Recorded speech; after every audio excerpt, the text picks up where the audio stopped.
Hallelujah. அப்பாவை நன்றியோடு கூட ஸ்தோத்திரிக்கிறோம் ரட்சகரே. Father God, we glorify your name. Let your mighty presence be in our midst. Help us to look unto the cross of Christ and help us with your Holy Spirit. அந்த சிலுவையை, கிறிஸ்துவனுடைய சிலுவையை கண்ணோக்கி பார்க்கவும் பரிசுத்த ஆவியானவர் எங்களுடைய இருதயத்திலே சிலுவையை தாண்டி உம்முடைய இருதயத்தை பார்க்க கிருபை பாராட்டுங்கப்பா. Help us to see the heart of Jesus rather than the body of Jesus. Yes, it is indeed he was broken and pierced into pieces in his body, but still it was more than that, than the wounds that we see. அவர் கிழிக்கப்பட்டு நொறுக்கப்பட்டு ஆணிகளால் கடாவப்பட்டது உண்மை, ஆனா அது சரீரத்துல நடந்தது. அதை தாண்டி அவருடைய இருதயத்திற்குள் நடந்த காரியங்களை பார்க்கும்படிக்கு பரிசுத்த ஆவியானவர் நமக்கு உதவி செய்வாராக. மறைபொருள்களை வெளிப்படுத்துகிற அவர் ஒருவர் தாமே. Among these days of Lent, இந்த லெந்து காலங்களிலே, as we meditate upon the cross, நாம் சிலுவையை தியானிக்கும் பொழுது, I strongly believe rather than any other days, any other seasons of the year, this is very, very, very special because we look unto the cross, which is the very heartbeat of God. நம்ம இந்த வருடத்துல வேற எந்த நாட்களை பார்க்கலும் இந்த நாட்கள் விசேஷமான நாட்கள். ஏனென்றால் இந்த நாட்களில் நம்ம சிலுவையை நோக்கி பார்க்கிறோம். கிறிஸ்துமஸ் டைம்ல நம்ம என்ன பண்ணுகிறோம் என்றால் இயேசுவினுடைய பிறப்பை பார்க்கிறோம். புது வருடத்துல ஒரு நியூ பிகினிங்கை பார்க்கிறோம். ஆனா இந்த நாட்களில நம்ம சிலுவையையும் உயிர்த்தெழுதலையும் பார்க்கிறோம், which is the heart of God and heartbeat of Jesus. அதுதான் தேவனுடைய இருதயம், இயேசு கிறிஸ்துவின் இதய துடிப்புமா இருக்குது. அந்த சிலுவை இல்லை என்றால் கிறிஸ்துவமே இல்லைங்க. If you take away the cross of Christ, there is nothing that remains in Christianity. கிறிஸ்துவத்தில் சிலுவை என்றால் இல்லை என்றால் ஒன்றுமில்லை, பேசுவதற்கும் நாம் மெஞ்சிக் கொள்வதற்கும். ஆனா இயேசு கிறிஸ்துடைய சிலுவை சகலவற்றை மாற்றி அமைத்தது. ஏதோ வெளிப்புறமாக அவர் நமக்காகப்பட்ட பாடுகளை தியானிப்பது மாத்திரமல்ல, தகப்பனுடைய இருதயத்திற்கு, இயேசு கிறிஸ்துடைய இருதயத்திற்குள்ளாக ஆவியானவர் நம்மை அழைத்து செல்லணும். Let the Spirit of God take us into the heart of the Father to know beyond what just that happened on the physical body of Jesus Christ. Yes, it is indeed very reality that's been happened to him, but still there is much more that happened in his heart which we need to know, which we cannot have access, but the Holy Spirit will give us the grace. Holy Spirit, we give unto your hands. அப்பா, அந்த சிலுவையை தாண்டி, அப்பா, அந்த வெறும் சரீரத்தில் ஏற்பட்ட பாடுகளை தாண்டி இருதயத்தின் வியாக்குலங்களை பார்க்க எங்களால முடியாதுப்பா, பட் உம்மாலே கூடும் என்பதனால உங்க கரங்களை எங்களை தாழ்த்துகிறோம். எங்களை மறை பொருள்களை பார்க்கும்படிக்கு அந்த காலத்தில் இருக்கிற புதையல்கள் ஒளிப்பிடத்தின் பொக்கிஷங்களையும் உனக்கு தருவேன் என்று சொன்னவர். அப்பா, நீர் எங்களுடைய கண்களை திறந்து உங்களுடைய இருதயத்தை பார்க்கும்படிக்கு, இருதய துடிப்பை நாங்கள் கேட்கும்படிக்கு இன்னைக்கு உதவி செய்யுங்கப்பா. Help us today, Lord, to look beyond the cross, to know your heart and the heartbeat of your son Jesus Christ. Daddy, உங்க கரத்துல இருக்கக்கூடிய களிமண்ணா நாங்க இருக்கிறோம். Cover us with your spirit, cover us with your blood, and let your mighty hand be revealed so that our lives will be transformed to glorify your name by the people who do not know who you are.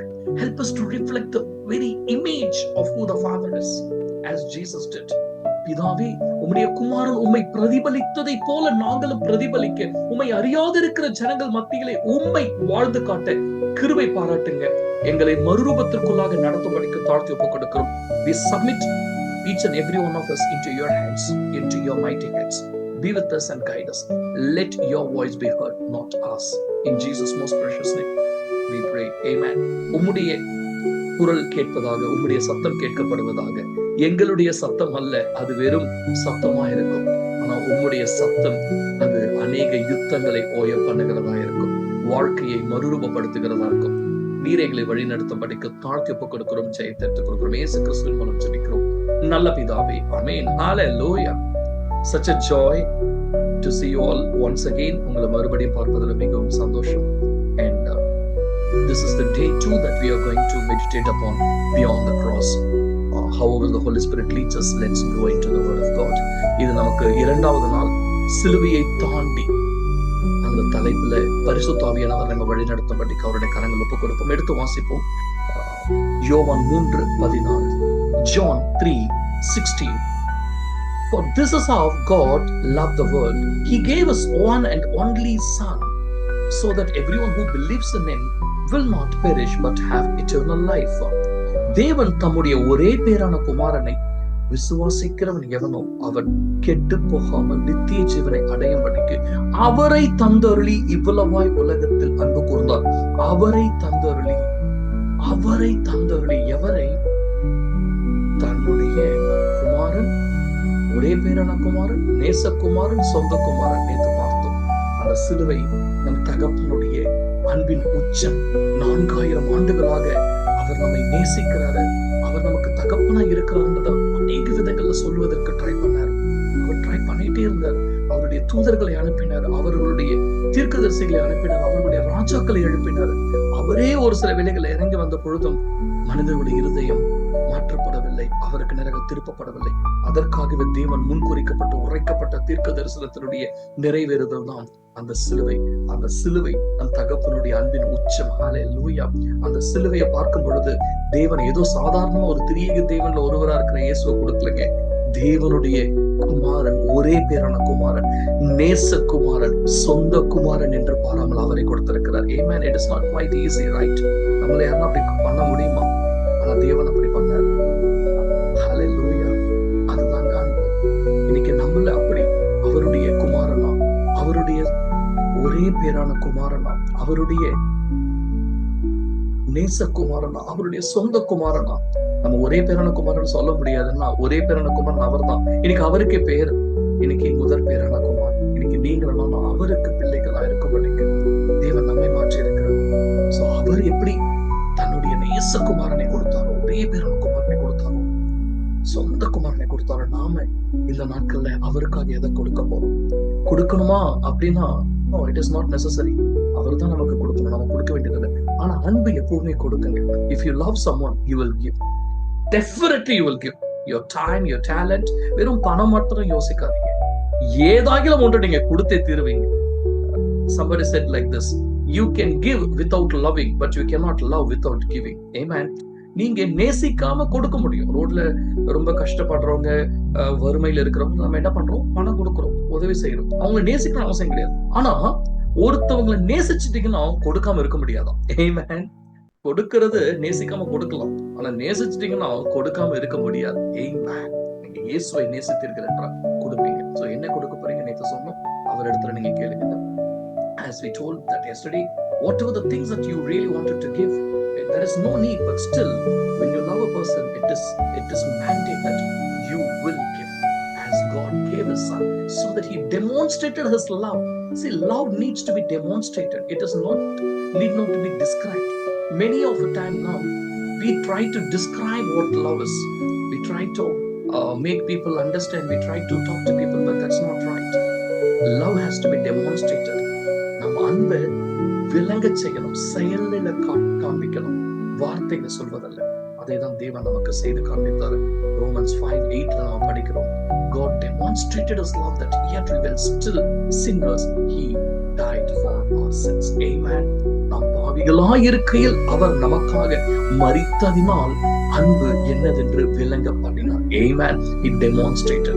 இந்த நாட்களில் நீங்க தேவன் மீது வைத்திருக்கிற அன்பை விளங்க செய்வதற்கு அவரே உங்களுக்கு உதவி செய்வார். Let him himself will help you to demonstrate the way that how you love Jesus Christ. Amen. Okay. அவரை தந்தவர்களே இவ்வளவாய் உலகத்தில் அன்பு கொண்டார். அவரை தந்தருளினாரு. அவர் யாரா இருந்தார்னா திரியேக தேவன்ல ஒருத்தர் இருந்தார். தேவனுடைய குமாரனும், ஒரே பேரான குமாரனும், நேசகுமாரனும், தேவனுடைய சொந்த குமாரனுமா இருந்தார். ஓகே, அவரை கொடுத்துட்டாரு. அவர் மரித்த ரத்தம் சிந்தினாலே போதும். ஆனா சிலுவை மரணம் இதுவரையிலும் பார்த்திராத ஒரு உச்சத்தின் கொடூரம். நேத்து பார்த்தோம் நம்ம தகப்பனுடைய அன்பின் உச்சம் எது? சிலுவை. The height of God's love or my father's love is cross. He exhibited his love. என் தகப்பனுடைய அன்பின் உச்சம் அந்த சிலுவை. எனக்கு குமாரனையே கொடுத்த சொந்த குமாரன், நேசகுமாரன், ஒரே பேரான குமாரனை எனக்காக கொடுத்தார். Amen. That is the height of his love that he gave. ஆனா அவரை மறிக்கப்படிக்க கொடுத்தாரே, சாதாரண ஒரு மரணத்துக்குள்ள அவர் போயிருக்கலாமே. சிலுவை மரணம் ஏதோ ரொம்ப ஒரு வித்தியாசமானதோ பயங்கர கொடூரமானதோ, எஸ், அந்த மரணமே ஒரு கொடூரமானதுதான். ஆனா இயேசு கிறிஸ்து வெறும் சிலுவை மரணம் மாத்திரமில்லை. நீங்க பாத்தீங்கன்னா இயேசு கிறிஸ்துவை சித்திரவதை செய்து அவருடைய சரீரம் உழப்படுகிற நிலத்தை போல கிழிக்கப்பட்டது. Passion of Christ பார்த்துட்டு people could not able to withhold their tears. அந்த Passion of Christ என்ற மூவியை பார்த்துட்டு அழாதவர்கள் இருக்கவே முடியாது. அப்படி பட் அதனுடைய டைரக்டர் சொல்றாரு, even this is not the fullness. God revealed to us that it is just not even a 5% of what Jesus actually gone through. இயேசு கிறிஸ்து உண்மையாகவே கடந்து போன அந்த சிலுவை மரணத்தினுடைய உண்மைத்துவத்தை நம்ம யாராலையுமே பார்க்க முடியாது, உணர்ந்து கொள்ள முடியாது. அதுல இருக்கிற ஏதோ ஒரு 5% கூட நீங்க சொல்ல முடியாது. ஏதோ ஒரு சின்ன அப்படியே நமக்கு காண்பித்தது நம்மளால பார்க்க முடியும். அப்போ உண்மையா எப்படி இருந்திருக்கும்? ஏங்க இயேசுவுக்கு மட்டும் எங்க சிலுவையில என்ன பண்ணுவாங்கன்னா 2 கைகளையும் கால்களையும் சிலுவையில் அறைவாங்க. ஆனா இயேசு கிறிஸ்துவுக்கு ஏற்பட்ட ஒரு கொடூரம் மற்றவர்களுக்கு கிடையாது. ஏன் இயேசுவுக்கு மட்டும்? யோசிச்சு பாருங்களேன். அவர் ரத்தம் சிந்தினாலே போதும். சிலுவையில் அறைந்தாலே ரத்தம் சிந்தப்பட போதில்ல. ரத்தம் சிந்துவது இல்லாம பாவ மன்னிப்பு இல்ல. ரத்தம் சிந்துவதற்காக வந்தாரு, ரத்தம் சிந்தி இருக்கலாம். அப்புறமா ஏங்க அப்படிப்பட்ட ஒரு கொடூரமான மரணம் எதற்கு? அவ்வளவு கல் நெஞ்சா தகப்பனுக்கு ஒரு குமாரனை இப்படி சின்னாபின்னப்படுத்துவதற்கு நம்ம நினைச்சுக்கிட்டு இருக்கிறோம்ல. தகப்பனுடைய இருதயம் அப்படிப்பட்டதுன்னு எனக்காக எடுத்து வாசிக்கிறீங்களா? ஏசாயா 53 verse 4. ஏசாயாவின் புத்தகம் 53:4. ஏசாயா புக் சாப்டர் 53 verse 4. மெய்யாகவே அவர் நம்முடைய பாடுகளை ஏற்றுக்கொண்டு நம்முடைய துக்கங்களை சுமந்தார். மெய்யாகவே நாமோ அவர் தேவனால் அடிபட்டு வாதிக்கப்பட்டு சிறுமைப்பட்டார் என்று எண்ணினோம். Surely he took up our pain and bore our suffering. It is a very true thing. Surely he has taken up our pain and grief. Yet we considered him punished by God, stricken by him and afflicted. In another translation, yet it was our weakness he carried, it was our sorrows that weighed him down, and we thought his troubles were a punishment from God, a punishment for his own sin. என்னங்க இந்த இடத்துல சொல்லப்படுது? What is the point that the word of God is trying to make here, or the Holy Spirit is trying to? It is a true thing that he has carried out our weaknesses, pain and suffering and grief. நம்முடைய துக்கங்களை, நம்முடைய பலவீனங்களை, நம்முடைய வியாக்குலங்களை, நம்முடைய சரீரத்தினுடைய பாடுகளை அவர் சுமந்தார். உண்மை, சத்தியம். ஆனா நாமோ நல்லா பாருங்க, அவர் நமக்காக இவைகள் எல்லாவற்றையும் சுமந்தாரு. நல்லா புரிஞ்சுக்கணும். நமக்காக அவர் சுமந்தார். ஆனா நாம எப்படி பார்த்தோம்? எனக்காக அவர் மரித்தாருன்றத பார்க்கலையா? நம்ம என்னன்னு பார்த்தோமா? நாமோ அந்த வார்த்தை நாமோன்றது பாருங்க, தேவன் இல்ல. நம்ம என்ன நினைச்சுக்கிட்டோமா? நாமோ அவர் தேவனால் அடிபட்டு. For we considered, amen, it is not actually he, but we thought his troubles were punishment from God and a punishment for his own sins. We thought it is not God. When you look at the cross, you go to understand it is not God who punished Jesus Christ, but it is we. How do I say that? The word of God is very clear. See, there is a difference when you read, he died or somebody killed. அவர் மரித்தார் என்பதற்கும் அவர் கொலை செய்யப்பட்டார் ஒருவரால் என்பதற்கும் வித்தியாசம் இருக்கு. கரெக்டா? இப்போ ஒருத்தவங்க கொலை பண்ணிட்டாங்கன்னு வச்சுக்கோங்களேன். யாரோ ஒருத்தவங்க கொலை செய்யறாங்க, இன்னொருத்தரை கொலை செய்யறாங்க. யார கொலை செய்கிறார்களோ அந்த நபர், அவங்களுக்கு சாய்ஸே கிடையாது. கரெக்டா? அவங்களுக்கு வேற ஆப்ஷன் கிடையாது. அவங்க திடீர்னு கொலை பண்றாங்க, அவங்களுக்கு வேற ஆப்ஷன் கிடையாது, மறித்துதான் ஆகணும். ஏன்னா கொலை செய்துட்டாங்க. இங்க இயேசு கிறிஸ்துடைய காரியத்துல அப்படி இல்லையா? He died. அப்படின்னா அவருக்கு ஆப்ஷன் இருந்தது. அவர் யாரும் கொலை பண்ண முடியாது முதல்ல. ஓகே, ஏன்னா அவருடைய ஜீவன் அவருக்குள்ள இருந்தது. அந்த அதிகாரத்தை பிதாவினிடத்தில் அவர் பெற்றிருந்தார். He has the right whether to die or not. Nobody can kill him, but he gave himself up. Amen. He gave himself up to die. அவர் தன்னை மரிப்பதற்காக ஒப்பு கொடுத்தார். Amen. வாய் திறவாது இருக்கிற ஆட்டை போல மயிர் கத்தரிக்கிறவனுக்கு முன்பாக கொண்டு போகப்படுகிறவர் போல அவர் காணப்பட்டார். It's like the sheep that was taken to be slaughtered, but he still did not open his mouth. But what we considered, it is God who punished him. No, this is the problem of the fallen nature of Adam. விழுந்து போன ஆதாம் நிமித்தம் நமக்கு வந்த ஒரு மிகப்பெரிய பிரச்சனை என்ன தெரியுமா? நாம என்ன நினைச்சிட்டோம்னா, தேவன் அவரை இந்த வியாக்குலப்படுத்திட்டார். தேவன் அவரை என்ன பண்ணிட்டார்னா மரணத்திற்கு ஆளாக்கினார். தேவன் அவரை சிலுவையில் அறைந்தார். இன்னைக்கு நிறைய பேர் நம்புறாங்க. Many people even today believe that it is God who punished Jesus on the cross for our sins. Yes, it is true, but God did not punish. The word is very clear. We thought that his troubles were the punishment were from God. It is not a punishment from God. But then, as yesterday we saw, cross was the height of the love of my Father. The same way, cross was the height of the cruelty of you and me. Because of the separation, man have gone to the place to crucify the Son of God. தேவனையே வாதித்து சிலுவையில் அறையும்படிக்கு மனிதர்களுடைய உச்சம், அவர்களுடைய what to say, தேவனை விட்டு பிரிந்து வாழக்கூடிய ஒரு நிலையினுடைய உச்சம் எப்ப என்னன்றத ஆண்டவர் காண்பித்தாருங்க. நீங்களும் நானும் தேவனோடு இசைந்து வாழும்போது யார மாதிரி வாழ்றோங்க? தேவனை போல வாழுகிறோம். As we abide and live in oneness with that union, we live like Jesus. We live like God.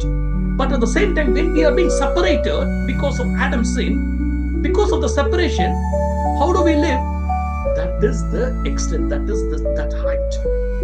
We went to the place where we killed Jesus, Son of God himself. தேவனையே கொலை செய்யும்படிக்கு மனிதர்களுடைய இருதயம், எங்க தேவனையே கொலை செய்யறாங்கன்னா மனுஷர்கள். When man went to the extent to kill even God's son, what about men? That is the cruelty. அந்த மனிதனுடைய இருதயத்தினுடைய ஒரு மோசமான நிலை, அந்த மோசமான நிலையினுடைய உச்சம் தாங்க சிலுவை.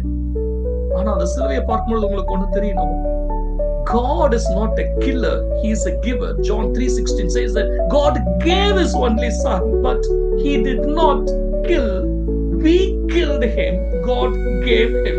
Jesus submitted to the will of God to die on the cross, but it is we who killed him. Amen. Amen. Hallelujah. If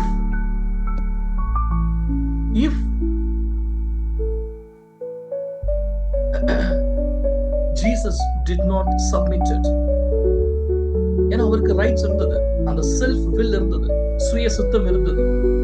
அவர் தன்னை இதோ அவருடைய சித்தத்திற்கு உட்படுத்தாம கீழ்ப்படியாம இருந்திருந்தால் அந்த மரணத்திற்கு அவர் போயிருக்க வேண்டிய அவசியம் இல்லை.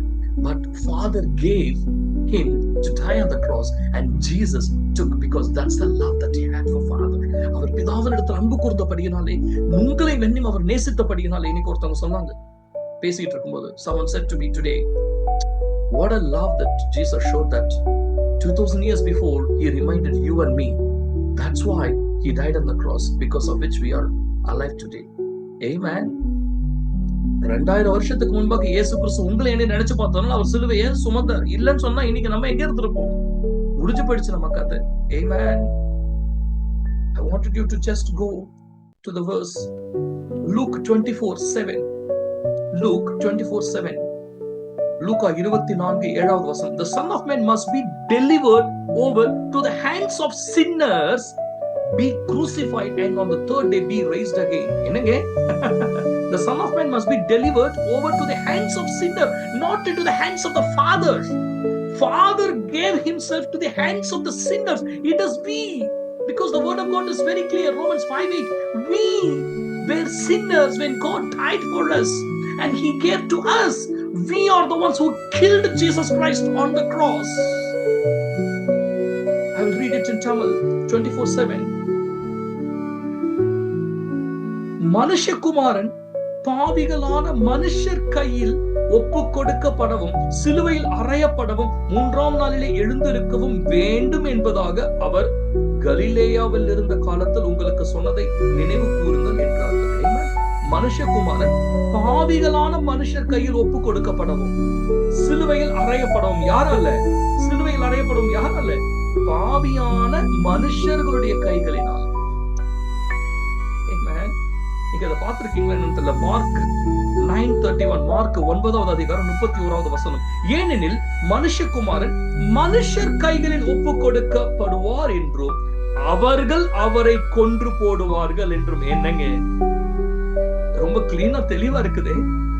மனுஷகுமாரன் மனுஷர், நீங்களும் நடந்த மனுஷங்க, மனுஷர் கைகளில் ஒப்பு கொடுக்கப்படுவார் என்றும் அவர்கள் அவரை கொன்று போடுவார்கள். எவர்கள்? மனுஷர்கள் ஆகிய நீங்களும் நானும். இதற்கு முந்தின வசனத்துல பாவிகள் ஆகிய மனுஷர்கள் ஆகிய நீங்களும் நானும் அவரை கொன்று போடுவோம் என்றும் கொல்லப்பட்டு 3ஆம் நாளிலே உயிர்த்தெழுந்திருப்பார் என்றும் அவர் தம்முடைய சிஷ்யர்களுக்கு போதகம் பண்ணி சொல்லி இருந்தாரே.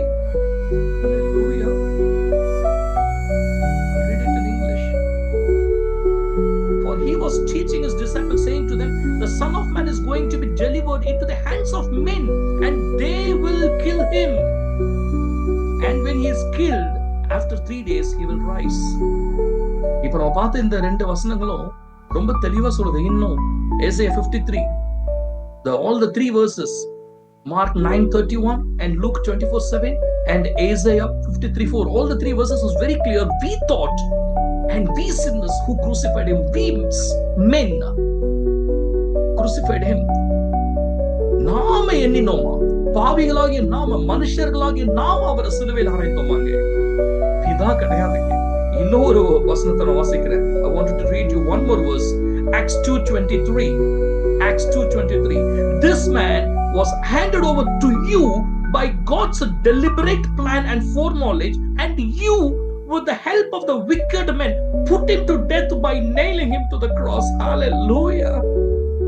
Peter, after being filled with the Spirit of God, it is the Spirit of God who is speaking through Peter. பரிசுத்த ஆவியானவரால் நிரப்பப்பட்ட பொழுது பேதுரு பேசுகிறாங்க. பேதுரு சொல்ற காரியம் தான் Acts 2:23.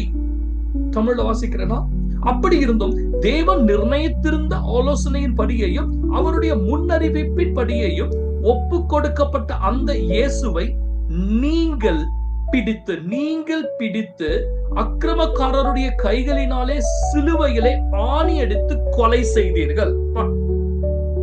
பரிசுத்த ஆவியானவரால் நிரப்பப்பட்ட பேதுரு பேசுறார். It is the Peter, the great apostle, filled with the Holy Spirit. So it is the Holy Spirit's witness. ஒப்பு கொடுக்கப்பட்டாரு. அவரை நீங்க பிடித்து அக்கிரமக்காரருடைய கைகளில கொடுத்தீங்க. அவர்கள் அவரை சிலுவையில் ஆணி அடித்து கொலை செய்தார்கள். நாம தான் அக்கிரமக்காரர்கள். அங்கே சொல்லப்படுகிறது ரோமர் சேவகர்கள், the soldiers of Romans, they only killed. It is not an easy thing to kill a person. ஒரு சில பேர் இன்னைக்கும் சிக்கனா இருக்கிறத கூட பார்க்க முடியாது. அப்போ ஒரு மனுஷனை கண்டந்துண்டமா இந்த நாஸ்தி பண்றதை எல்லாராலையும் பார்க்க முடியாது. அதுக்குன்னு ஒரு இருதயம் வேணும். அந்த கொலை பாதகர்கள் அந்த நாட்களில் அவர்கள் இருந்தார்கள். ஏன்னா அவங்க அடிக்கடி அநேகரை சிலுவையில் அறைந்ததுனால. இந்த வசனம் எல்லாமே எதை சொல்லுகிறது தெரியுமா? It is very clear. When you look at the cross, நீங்க சிலுவையை பார்க்கும் பொழுது, you got to be reminded of this one truth. That is the height of the cruelty of men. நம்மளுடைய, உங்களுடைய, என்னுடைய இருதயத்தினுடைய மோசமான அந்த இருதயத்தினுடைய உச்சக்கட்ட நிலை என்னன்னா, தேவனைய சிலுவையில் அறைந்து. நீங்க யோசிக்கலாம், ஐயோ நான் ஒண்ணும் பண்ணலையே, சிலுவையில் அவர் உங்களுக்காக மரித்தது உண்மைதானே, நீங்க மறிக்கல, அவர் தானே மறித்தாரு. ஆனா நீங்க அவரோட மறித்தீங்கன்னு நீங்க நம்புறீங்களா? அதே போல அவரை சிலுவையில் அறைந்தது ரோம சேவகர்களும் பரிசேயரும் சதுசேயரும் அவர்களோட நீங்களும் தான். ஏன்னா அதுதான் மனிதனுடைய தன்மை. நீங்க ஒத்துக்கிட்டாலும் ஒத்துக்கலனாலும் இயேசுவை சிலுவையில் அறைந்தது நீங்களும் நானும். நம்முடைய மோசமான நிலையினுடைய உச்சம் நேத்து பார்த்தோம், அவருடைய அன்பின் உச்சம். The height of my father's love is the cross. The same way, the height of the cruelty of my heart, என் இருதயத்தினுடைய மோசத்தினுடைய அந்த மோசமான இருதய நிலையினுடைய உச்சம் தான் சிலுவை. God gave him, but we killed him. He submitted. He died on the cross, but he was killed. நீங்களும் நானும் நாம் அவரை சிலுவையில் அறைந்தோம். இன்னைக்கு ஏதோ சிலுவையில் இயேசு மரித்தார், இயேசு மரித்தார், இயேசு மரித்தார் ரொம்ப ஈஸிங்க சொல்றது. ஆனா சிலுவையில இயேசுவை நான் கொலை செய்தேன் அப்படிங்கிற ஒரு எண்ணம் உங்களுக்குள்ள என்னைக்கு வருதோ, there you come to the point where you have an intersection with the cross. You have something to do with the cross. When Jesus died on the cross, இயேசு கிறிஸ்து சிலுவையில மரித்ததற்கு காரணம் நான். அவர் பாவிகள் ஆகிய மனுஷர்களுடைய கைகளில் ஒப்பு கொடுக்கப்பட்ட நாம் அவரை சிலுவையில் அறைந்தோம். நாமோ பிதாவானவர் அவரை வாதிக்கும்படிக்கு ஒப்பு கொடுத்தார் என்று நாமோ எண்ணினோம். But no, it is you and me who crucified Jesus on the cross. May the Lord open our hearts so that we know நம்ம எப்படிப்பட்ட நிலையில இருந்த பொழுது தேவன் நம்மை நேசித்தார் அப்படிங்கறத தேவன் நமக்கு வெளிப்படுத்தட்டும். May the Lord help you to know from where God loved you. இன்னைக்கு நீங்க இருக்கிற நிலை இல்ல, அன்னைக்கு அவர் மரித்த பொழுது சிலுவையில் அவரோடு கூட நீங்கள் மரித்ததை போல அவரை சிலுவையில் அறைந்தவர்களோடு கூட நீங்களும் நானும் இருந்தோம். இன்னைக்கு அவர் நம்மை பிள்ளைகளாக மாற்றி இருக்கிறார். But still we got to know that is the cruelty. That is the height of our cruelty. இந்த மோசமான இருதய நிலையினுடைய உச்சத்தை நீங்க சிலுவையில பார்க்கலாம். அப்படிப்பட்ட மோசமான உங்களுக்கு எனக்கும் தான் என்ன பண்ணிருக்கிறாரு, அவருடைய ஜீவனை கொடுத்தாரு. ஆமென். இன்னைக்கு நல்லா புரிஞ்சுக்க. ஒரு சில பேர் நினைக்கிறாங்க, நான் நல்லவன், நான் தப்பே பண்ணல, நான் என்ன தப்பு பண்ணேன்? நீங்களும் நானும் சிலுவையில இயேசுவை அறைஞ்சோம். நீங்களும் நானும் கூட சொல்றது தப்பு. நான் தான் சிலுவையில இயேசுவை அறைஞ்சேன். I, the one who killed Jesus on the cross. So when you realize that, நான் தான் சிலுவையில இயேசுவையே மரிக்கும்படிக்கு அறைந்தேன் என்றதை நீங்க உணரும் பொழுது, you come to the point where you know how much God loves you. அப்படி கண்களை மூடுவோம். Close your eyes. Father God, thank you so much.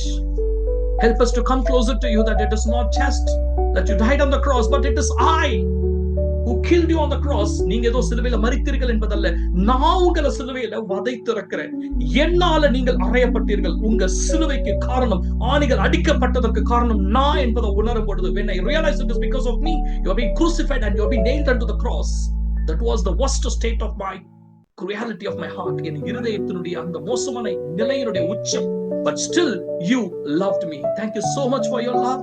உம்முடைய அன்பிற்காக நன்றி.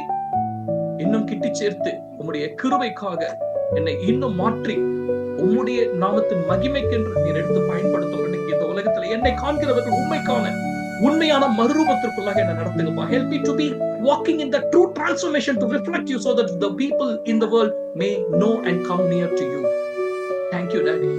When I know how much you love me, நான் தான் உங்களை சிலுவையில் அறைந்தேன், ஆனா எனக்காக நீங்க மரித்தீங்க.